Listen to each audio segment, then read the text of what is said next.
Okay, let's start about tenses. English tenses. English में अगर हम बात करें तो हमारे पास जो ज़माने हैं वो हैं तीन: प्रेजेंट, पास्ट और फ्यूचर। प्रेजेंट मतलब हाल, मौजूदा वक्त में अगर आप कोई काम करते हैं प्रेजेंट में आएगा, अगर आप गुजरे हुए वक्त में करते हैं पास्ट में, और अगर आने वाले वक्त में करते हैं तो फ्यूचर में।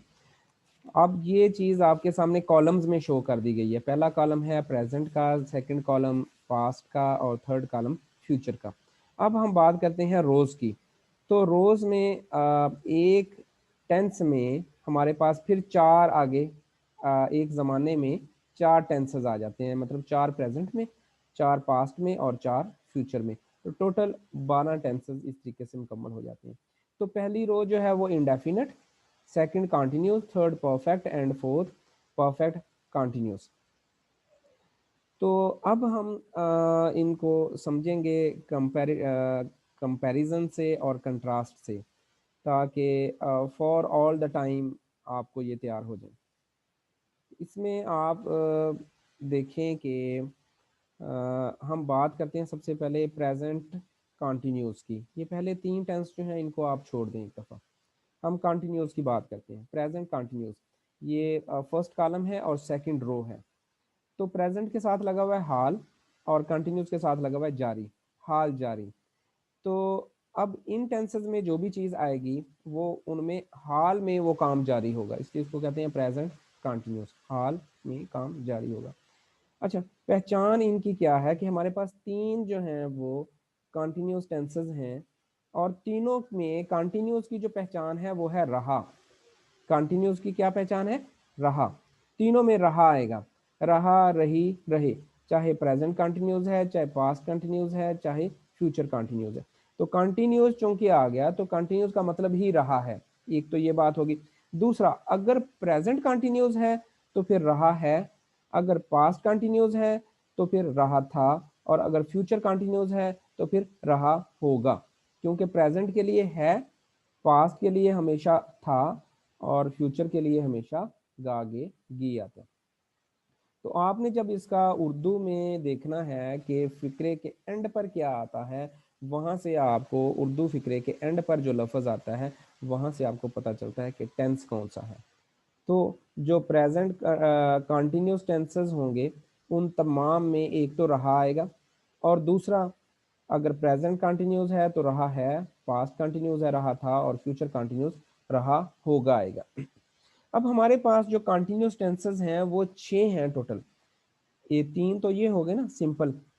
अब तीन जो हैं वो एंड पर हैं, जिनको हम कहते हैं परफेक्ट कंटिन्यूस। आखिरी रो को देखें। अच्छा, कंटिन्यूस के तीन टेंसेस और परफेक्ट कंटिन्यूस के तीन टेंसेस, टोटल 6 टेंसेस में जो एंड है उर्दू फिक्रात का वो सेम है, रहा था और रहा होगा। अब हम चलते हैं कि हम अगेन उस प्रेजेंट कंटिन्यूस की तरफ या सिंपल कंटिन्यूस की तरफ चलते हैं। उर्दू में पहचान आपने समझ ली। अब इंग्लिश में जब इसको ट्रांसलेट करना है तो उसके लिए बेसिक चीज़ ये है कि क्योंकि ये जारी हैं, तो जारी की इंग्लिश, रहा की जो इंग्लिश जो है वो है आईएनजी।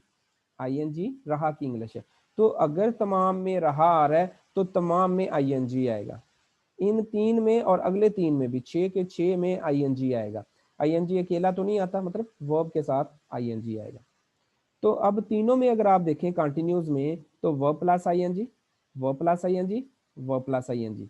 इन तीनों में क्या आता है? वर्ब प्लस आईएनजी तीनों टेंसेस में आएगा। अब और चेंज इसमें क्या होगी? चेंज होगी सिर्फ हेल्पिंग वर्ब की, कि जो प्रेजेंट कंटिन्यूज है इसमें हेल्पिंग वर्ब लगेगा is, am, are plus verb plus I N G. Past continuous में हेल्पिंग वर्ब लगेगा was were plus verb plus ING.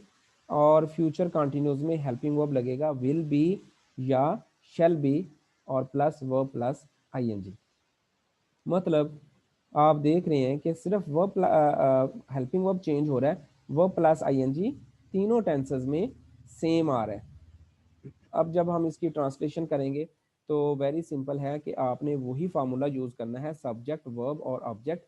पहले सब्जेक्ट लगाना है, फिर वर्ब के दोनों पार्ट लगाने हैं, हेल्पिंग वर्ब और वर्ब, और फिर आपने ऑब्जेक्ट लगा देना है। मसलन वो खेल रहा है, ही इज़ प्लेइंग हॉकी। वो खेल रहा था, ही वॉज प्लेइंग हॉकी। वो खेल रहा होगा, he will be playing hockey. इन तीनों में ही प्लेइंग हॉकी सेम है, सिर्फ जो बदल रहा है वो हेल्पिंग वर्ब बदल रहा है, बाकी तीनों फिक्रात सेम है। पहले में हेल्पिंग वर्ब इज आ गया, दूसरे में वाज आ गया और तीसरे में विल बी आ गया। बाकी इसके बाद एक असूल आपने पढ़ लिया, पॉजिटिव के बाद नेगेटिव बनाने का असूल के हेल्पिंग वर्ब के बाद नॉट लगा दें, और इंट्रोगेटिव बनाने का असूल के हेल्पिंग वर्ब को फिक्रे के स्टार्ट में ले जाए। तो सेम इनमें तीनों फिक्रात में सेम